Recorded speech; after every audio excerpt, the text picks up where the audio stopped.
ও বান্দা, তোর এত টেনশন কিসের রে? আমি আল্লাহ তো তোর জন্য আছি। সুবহানাল্লাহ। আমি আছি না তোর? আরে যার কেউ নাই তাই না টেনশন করে, যার টাকা নাই সে টাকা নিয়ে টেনশন করে, যার অভিভাবক নাই সে অভিভাবক নিয়ে টেনশন করে, যার মোবাইল নাই সে মোবাইল নিয়ে টেনশন করে। আরে আমি আল্লাহ তো আছি, তো আমি আল্লাহ তো আছি, যিনি ইন্নাল্লাহ আলা কুল্লি শাইইন কাদির। আমি আল্লাহ রহমান তো আছি, আমি রহিম তো আছি, আমি গফফার তো আছি, আমি সত্তার তো আছি। সুবহানাল্লাহ। আমি গফফার তো আছি, আমি রাজ্জাক তো আছি। আরে আমি থাকতে তো টেনশন কি? বান্দা বলে যে কথা তো ঠিক, যার নাই সে এনে টেনশন করে। আমার আল্লাহ যদি আমার থাকে, আমার তো টেনশন করার দরকার। তার মানে আমি এতদিন টেনশন করেছি, আসলে আমি আমার আল্লাহকে রাখতে জানি না। আমি আমার আল্লাহকে রাখতে জানি, আমি আমার আল্লাহকে ধরে রাখার মতো ধরে রাখতে জানি নাই, যার কারণে তো টেনশন আমাকে স্পর্শ করেছে। সেজন্য দেখবেন আল্লাহ ওয়ালা যারা হয়, মাথার উপর ছাদ নাই কিন্তু টেনশন ছাড়া মুখে হাসি আছে, পেটের মধ্যে খাবার নাই মুখের মধ্যে কিন্তু টেনশন ছাড়া হাসি আছে, যার উজ্জ্বল দৃষ্টান্ত এই পৃথিবীকে চাক্ষুষ ভাবে দেখিয়ে দিয়েছেন কারবালার ময়দানে ইমাম আলী মাকাম, ইমাম হুসাইন রাদিয়াল্লাহু তাআলা। সুবহানাল্লাহ। পরিবার সবাই শত্রুদের তীরের ভিতরে ছিল, তলোয়ারের ভিতরে ছিল। কাফেলার মধ্যে খাবার নাই কিন্তু মুখে কোনো টেনশন নাই, পানি নাই কিন্তু মুখে কোনো টেনশন নাই, পরিবার শহীদ হচ্ছে মুখে কোনো টেনশন নাই। জগৎ জিজ্ঞেস করে, ও ইমাম হুসাইন, এই কঠিন মুহূর্ত আপনি এত খুশি মনে আছেন কিভাবে? ইমাম হুসাইন উত্তর দেয়, আমার মাওলা তো আমার সাথে আছে, আমার টেনশন করার দরকার নেই। বান্দারে, তোমার অন্তর যখন ব্যথিত হয়ে যায়, উপশম করার মতো কেউ থাকে না। দুঃখ ভুলার জন্য যখন তুমি তোমার আপনা মানুষের হাতটা ধরে দুঃখ ভুলার চেষ্টা করো, 2 দিন পরে দেখা যায় সে আপনা মানুষটাই অন্যের সাথে হাত মিলিয়ে তোমার সাথে প্রতারণা করে, তোমাকে ধোঁকা দেওয়ার চেষ্টা করে। কথা বলেন ঠিক কি না? বান্দারে, তুমি যখন অশ্রুসিক্ত নয়নে কান্না করতে থাকো, কার জন্য কি করেছি, কে আমার জন্য কি করেছে, সেই হিসাব মিলাতে মিলাতে বান্দা একবার দেখো না আমি রবের দিকে। সুবহানাল্লাহ। একবার তাকাও তোমার মনের চোখ দিয়ে আমি রবের দিকে। তুমি আমাকে ডাকো নাই কিন্তু আমি ফজরের নামাজ না পড়া সত্ত্বেও তোমাকে ফজরের নাস্তার ব্যবস্থা করে দিয়েছিলাম। সুবহানাল্লাহ। বান্দা, তুমি আমার জমিনে দাঁড়িয়ে 1000 গুনাহ করেছো আমার আদেশ অমান্য করে, কিন্তু আমি তোমার পা ভেঙে দিই নাই, বরং হাঁটার জন্য শক্তি দিয়েছি। বান্দারে, তোমার প্রতিটা মুহূর্তে কেউ তোমার খেয়াল রাখে নাই, আমি রহমানের রহমত তোমার খেয়াল রেখেছে। সুবহানাল্লাহ। বান্দারে, তুমি যখন ব্যথিত হৃদয় নিয়ে রাতের অন্ধকারে রুমের মধ্যে কান্না করো যে কেউ নাই আমার পাশে, তখন আমি রব ডাক দিয়ে বলি, ইন্নাল্লাহ মা'ানা, আমি রব তোর সাথেই আছি। বলেন সুবহান। ফাযকুরুনি, তুই বান্দা আমাকে ডাকতে দেরি, আযকুরুকুম, সাড়া দিতে আমার দেরি হবে না। ফাযকুরুনি, বান্দা তুই আমাকে স্মরণ করতে দেরি, আযকুরুকুম, তোকে স্মরণ করতে আমার দেরি হবে না। এক কথাই ফাযকুরুনি, বান্দা অভাবে পড়ে তুই আমাকে স্মরণ কর, আযকুরুকুম, অভাব থেকে মুক্তি করার মাধ্যমে আমি তোকে স্মরণ করব। সুবহান।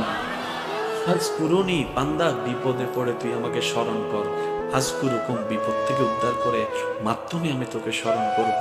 ফাযকুরুনি, অসুস্থ হয়ে তুই আমাকে স্মরণ কর, আযকুরুকুম, তোকে আমি নিরাময় দিয়ে স্মরণ করব। সুবহানাল্লাহ। ফাযকুরুনি, তুই ঋণে পড়ে আমাকে স্মরণ কর, আযকুরুকুম, আমি ঋণ মুক্তি দেওয়ার মাধ্যমে তোকে স্মরণ করব। ফাযকুরুনি, তুই পারিবারিক অশান্তির মাধ্যমে আমাকে স্মরণ কর, আযকুরুকুম, শান্তি দেওয়ার মাধ্যমে আমি তোকে স্মরণ করব। ফাযকুরুনি, বউয়ের অত্যাচার, স্বামীর অত্যাচার, এলাকার অত্যাচার, পরিবারের অত্যাচার, বাবা চাচা মামার অত্যাচারে তুই ধৈর্য ধরে আমাকে স্মরণ কর, আযকুরুকুম, বিজয়ের দেওয়ার মাধ্যমে আমি তোকে স্মরণ করব। আপনাকে আমাকে রবের দিকে নিয়ে যায়, যে কষ্ট আপনাকে আমাকে নামাজের সিজদার দিকে নিয়ে যায়, যে যন্ত্রণা আপনাকে আমাকে তাহাজ্জুদ নামাজের দিকে নিয়ে যায়, যে দুঃখ কষ্ট যন্ত্রণা আমাদেরকে আল্লাহর সবরের দিকে নিয়ে যায়, সেই দুঃখ কষ্ট বাহ্যিকভাবে দুঃখের হলো, পরকালের চোখ দিয়ে তাকালে দেখবেন প্রত্যেকটা জায়গায় নিয়ামত আর নিয়ামত। কেমন নিয়ামত? ওই দুঃখটা আসার কারণে আপনি ধৈর্য ধরেছেন, ধৈর্য ধরার কারণে আল্লাহর প্রিয় হতে শুরু করেছেন। ওই ডনওয়ালার বেশিরভাগ পরিবারের সন্তানরা দেখবেন মা বাবাকে সম্মান করে না। ডনওয়ালার বেশিরভাগ পরিবার, আমি সবার কথা বলছি না, বারবার বলছি, কিছু কিছু পরিবারকে দেখবেন আপনি যেখানে মেয়েরা কাপড়ে ঠিক থাকে না, সম্পর্কে ঠিক থাকে না। সেই তুলনায় তো আপনার পরিবার অনেক ভালো আছে, হয়তো খাবারের কষ্টটা হচ্ছে আর কি, হয়তো বেতনটা দিতে একটু কষ্ট হয়ে যাচ্ছে আর কি, কিন্তু ইজ্জত তো নিলামে তুলেন নাই, ইজ্জত তো নিলামে তুলেন নাই। যাই কিছু হোক, ইজ্জত নিয়ত আছেন। আর সবাই হয়তো এই কথাই একমত হবেন, একজন মানুষের জীবনে দুনিয়ার বিষয়ে সবচাইতে দামি সম্পদের নাম হচ্ছে ইজ্জত সম্মান। ইজ্জত সম্মানের চাইতে দামি কোনো কিছু হতে পারে? আপনি যদি আমাদেরকে সম্মান দিয়ে শাক দিয়েও বাদ দেন, আর যদি অপমান করে পোলাও রোজ বিরিয়ানি দেন, কথা বলতে হবে তো, অপমান করে যদি পোলাও রোজ বিরিয়ানি দেন এখানে যাবে না।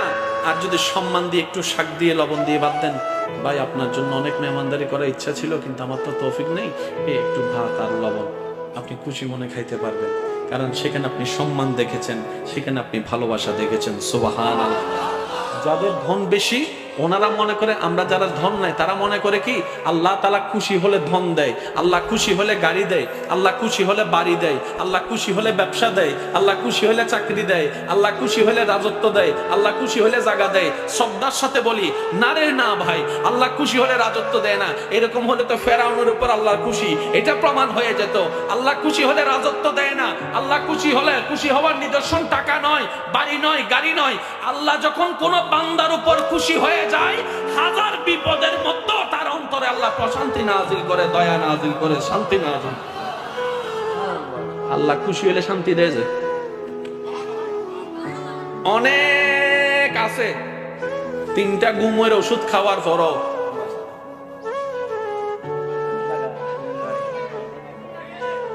আরেকজন বাঙ্গা ঘরে থাকে, বাতটা খাওয়ার পরে, নামাজ পড়ে বাতটা খাওয়ার পরে যখন শুই, এবার বলেন সুখী কে, 10 তলাওয়ালা নাকি বাঙ্গা ঘরওয়ালা? আর একটু জোরে বলেন না। 10 কোটি টাকাওয়ালা জামাইয়ের সাথে বউয়ের দেখা হয় না, বউয়ের সাথে জামাইয়ের দেখা হয় না, এক টেবিলে কখন ভাত খাইছে খবরও নাই, কারণ স্বামী স্বামীর জায়গায় ব্যস্ত, স্ত্রী স্ত্রীর জায়গায় ব্যস্ত, ছেলে ছেলের রাজত্বে, মেয়ে মেয়ের রাজত্বে, সব আছে কিন্তু ওই যে একটা মায়া মহব্বত নাই। কারণ যা কিছু দরকার হয় হোয়াটসঅ্যাপে মেসেজ, পাপ্পা আমার এটা লাগবে, উনি এখান থেকে মেসেজ দেয়, ঠিক আছে ম্যানেজারকে বলে দিচ্ছি তুমি নিয়ে নিও। চেহারা যে দেখবে সেটা পর্যন্ত দেখা হয় না।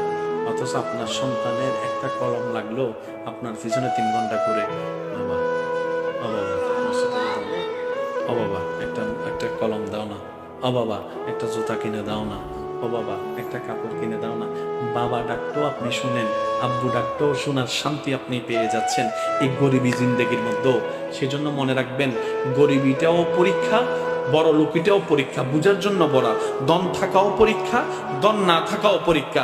কিন্তু আপনি যদি বেশিরভাগ নবী রাসূলের, আল্লাহর ওলিদের জীবনীকে খেয়াল করেন, ওনারা দেখবেন গরিবী জিন্দেগিকে থেকে আপন করে নিয়েছেন। কেন বলে যে কোটিপতি হয়েও পরীক্ষা, গরিব হয়েও পরীক্ষা, দুইটার মধ্যে পার্থক্য আছে। যদি আমি কোটিপতি হয়ে পরীক্ষা দিই আমার হিসাব লম্বা হয়ে যাবে, আর আমি যদি গরিব হয়ে পরীক্ষা দিই আল্লাহ না চাই বলবো আল্লাহ দাও নাই কিছু, পরীক্ষা দিব কি? অনবী আপনি যদি চান আমি উহুদ পাহাড়কে স্বর্ণের পাহাড় বানাই দিতে রাজি। নবী বলেছেন আল্লাহ এটা আপনার বড় দয়া কিন্তু আমি নিব না। সুবহানাল্লাহ বলে না? আল্লাহ বলে যে নবী আপনি যদি চান ডেইলি 4 বেলা জান্নাত থেকে খাবার আমি আল্লাহ পাঠাবো, এটা আমার জন্য কোনো ব্যাপারই না। নবী বলে যে আল্লাহ আমি, আপনি দয়া করেছেন, আমি খুশি হয়েছে, কিন্তু এটা আমি নিব না। এত কিছু থাকার পরও নবী বলতেছেন যার যা আছে নিয়ে আসো। জগৎ বলে যে কি রে, নবীর ভান্ডারে তো কমতি নাই, আল্লাহকে বললে তো সব পাঠাই দিচ্ছে। নবী বলে যে না, আল্লাহ দয়া করে দিয়েছেন সত্য, আমি একটা আমার সাহাবাদেরকে করার সুযোগ দিচ্ছি, ইসলামের জন্য ত্যাগ দেওয়ার সুযোগ দিচ্ছি, যেন তাদের সেই চরিত্রটা পরবর্তী উম্মতরা দেখে যেন বুঝতে পারে ইসলামের জন্য সাহাবায়ে কেরাম কতটুকু দেওয়ার চেষ্টা করেছেন, করার চেষ্টা করেছেন। সুবহানাল্লাহ। আল্লাহ নবী বলে আমার আল্লাহ আমাকে শুধু এক জায়গার ভিক্ষুক রাখছে আর সব জায়গায় বাদশাহী দিয়েছেন। নবী বলে আমি মুস্তাফা শুধু আল্লাহর দরবারে ভিক্ষুক আর সব জায়গায় আমার আল্লাহ আমাকে বাদশাহী দান করেছেন, ইমামুল আম্বিয়া বানিয়ে দিয়েছেন। ও নবী, সাবি ব্যবহার করেন না।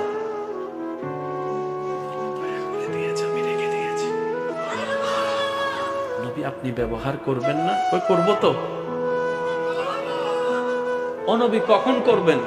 ওই হাসরের ময়দানে। ইয়া রাসূলুল্লাহ, হাসরের ময়দানে ব্যবহার কিভাবে করবেন? তখন নবী বলে যে হাসরের ময়দানে আমার গুনাহগার উম্মত যখন জাহান্নামে চলে যাবে তখন আমি আল্লাহর দরবারে সিজদায় গিয়ে বলবো, আল্লাহ তুমি আমাকে এটা দিয়েছো, আমি নেই নাই, এটার বদৌলতে আমার উম্মতকে জান্নাত দান করো, আমার উম্মতকে জান্নাত দান করো। আল্লাহ তুমি স্পেশাল দোয়ার ব্যবস্থা করেছো, অন্যান্য নবীরা দোয়া ব্যবহার করেছেন, আমি দোয়াটা রেখে দিয়েছি হাসরের ময়দানে আমার গুনাহগার উম্মতকে জাহান্নামী থেকে জান্নাতে বানানোর জন্য। সুবহানাল্লাহ। আর একটু জোরে বলেন না সুবহানাল্লাহ। কি সৌভাগ্য আমাদের, ওই দয়াল নবীর উম্মতের খাতায় আপনি আমি নাম লেখাইতে পারছি। আজকে একটা কথা মনে রাখবেন, সারা পৃথিবীর সমস্ত জ্ঞানী ব্যক্তি 10,000 কোটি বছর ওয়াইজ করে বক্তব্য দিয়ে কিতাব লেখে যতটুক জ্ঞানের পাহাড় হবে সমস্ত কিছু কোরআনে আল্লাহ তাআলা এক শব্দে শেষ করে দেন। আরেকটু জোরে বলেন না। কোরআনের মুজিজাটাই ভিন্ন।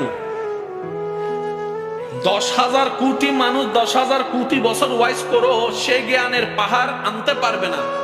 আল্লাহ এক শব্দে যেটা বুঝিয়ে দিবে। আল্লাহ বলেছেন ইন্না আ'তাইনা কাল কাউসার, ইন্না আ'তাইনা কাল কাউসার। তিনটা শব্দের ভিতরে শত শত বছর ওলামায়ে কেরামের জীবন পার হয়ে গিয়েছে। কেউ কিতাবের লিখনির মাধ্যমে, কেউ তাফসীরের মাধ্যমে, কেউ তাশরীহের মাধ্যমে, কেউ ওয়াইজের মাধ্যমে, কেউ বক্তব্যের মাধ্যমে, কেউ ক্লাসের মাধ্যমে শত শত বছর পার হওয়ার পরও আজকের ওলামায়ে কেরামকে জিজ্ঞেস করেন, হুজুর এবার আপনার সিদ্ধান্ত কি? ইন্না আ'তাইনা কাল কাউসারের কামা হক্কুহু মুকাম্মিল তাফসীর কি শেষ হয়েছে? হুজুর বলবে এখনো শেষ হয় নাই, কিয়ামত পর্যন্ত শেষই হবে না। বলেন সুবহানাল্লাহ।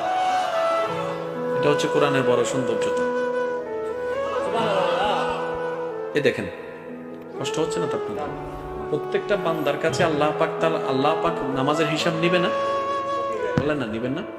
রোজার হিসাব আল্লাহ তাআলা কিন্তু শুকরিয়ার হিসাবও নিবে। কি কি শুকরিয়া করছস বল। এবার চোখে দিয়েছেন কে? দেখতে পারাটা আল্লাহর রহমত, আল্লাহর নিয়ামত, তাহলে শুকরিয়া আদায় করতে হবে। ঠিক আছে? বলতে পারা আল্লাহর নিয়ামত, তাহলে শুকরিয়া করতে হবে। শুনতে পারা আল্লাহর নিয়ামত, এভরিথিং আল্লাহর নিয়ামত, শুকরিয়া করতে হবে। তাহলে এখন কি হবে জানেন? 24 ঘন্টা আমাদের কি করতে হবে? আল্লাহ যতক্ষণ জাগ্রত থাকবো, চোখে দেখতেছি, আল্লাহ চোখের ফলক খুলছে, তোমার দয়া, আলহামদুলিল্লাহ। চোখ বন্ধ করছি, তোমার দয়া, আলহামদুলিল্লাহ। হাঁটতেছি, তোমার দয়া, আলহামদুলিল্লাহ। বসতেছি, তোমার দয়া, আলহামদুলিল্লাহ। খাইতেছি, তোমার দয়া, আলহামদুলিল্লাহ। বুক খেসতেছি, তোমার দয়া, আলহামদুলিল্লাহ। পেটে গেছে, তোমার দয়া, আলহামদুলিল্লাহ। তো একটা বান্দা যদি 24 ঘন্টা শুধু আলহামদুলিল্লাহ বলার থাকে, সংসার করবে কখন? বুঝতে পারি না মনের কথা। সে ব্যবসা করবে কখন? সে চাকরি করবে কখন? সে কাস্টমারের সাথে যে কথা বলবে কখন? কারণ আল্লাহ পাক বলেছেন ফাশকুরুলি, আমার শুকরিয়া করতে থাকো। ইসলাম কত চমৎকার দেখেন। এই 24টা ঘন্টার প্রত্যেকটা নিয়ামতের শুকরিয়া যদি আলাদা আলাদা ভাবে করতে হয়, 24 ঘন্টার প্রত্যেকটা সেকেন্ড শেষ হয়ে যাবে। ব্যবসা করা হবে, একটু জোরে বলতে হবে, চাকরি করা হবে, হাঁটা হবে, বসা হবে, বিবাহ করা হবে, সংসার করা হবে, ফ্লাইট চালানো হবে, কিছু করা যাবে না। তো নবী রাহমাতুল লিল আলামিন বলছেন, আল্লাহ 24 ঘন্টা যদি আমার উম্মত শুকরিয়া করতে থাকে, সে চাষ করবে কখন? বলেন না ভাইয়া, সে কাজ করবে কখন? কিন্তু তোমার শুকরিয়া না করলে তো হাসরের ময়দানে তুমি দরবার, আল্লাহ একটু দয়া করো না, কোন একটা সহজ রাস্তা করে দাও। আল্লাহ তাআলা বলেন, আপনার উম্মতকে বলেন 24 ঘন্টার প্রত্যেকটা সেকেন্ড আমার শুকরিয়া করার দরকার নেই। আমি একটা শব্দ দান করলাম, এই শব্দটা তাকে পড়তে বলবেন, সে একটা শব্দ পড়বে, 24 ঘন্টার প্রত্যেকটা সেকেন্ডের শুকরিয়া আদায় করা হয়ে যাবে। আল্লাহ শব্দটা কি? আল্লাহ পাক বলেন আপনার উম্মতকে বলবেন তারা যেন আলহামদুলিল্লাহ বলে। এবার সবাই মিলে একটু বলেন তো আলহামদুলিল্লাহ। কয় সেকেন্ড লাগছে? জোরে বলেন না। অর্থটা কি? সমস্ত প্রশংসা তোমার। আলহামদুলিল্লাহ, তুমি আল্লাহ যা দিয়েছ সব নিয়ামতের প্রশংসা তোমার। এই আলহামদুলিল্লাহর ভিতর চোখ আছে না নাই? আমি বলতে যাব, আপনারা একটু জোরে জোরে বলেন। চোখের দেখা আছে না নাই? কানের শোনা আছে না নাই? মুখের বলা আছে না নাই? জিহ্বার স্বাদ আছে না নাই? পেটের ক্ষুধা আছে না নাই? ক্ষুধা নিবারণ আছে না নাই? হাঁটাটা আছে, বসাটা আছে, শোয়াটা আছে, ব্যবসা আছে, চাকরি আছে, সন্তান আছে, স্ত্রী আছে, পুত্র আছে, মা আছে, বাবা আছে, সমস্ত নিয়ামত সেটার ভিতরে বলেছেন এক সেকেন্ড আলহামদুলিল্লাহ, আপনার আমলনামায় লেখা হচ্ছে হাজার হাজার কোটি গুণ সওয়াব। ইসলাম এত চমৎকার।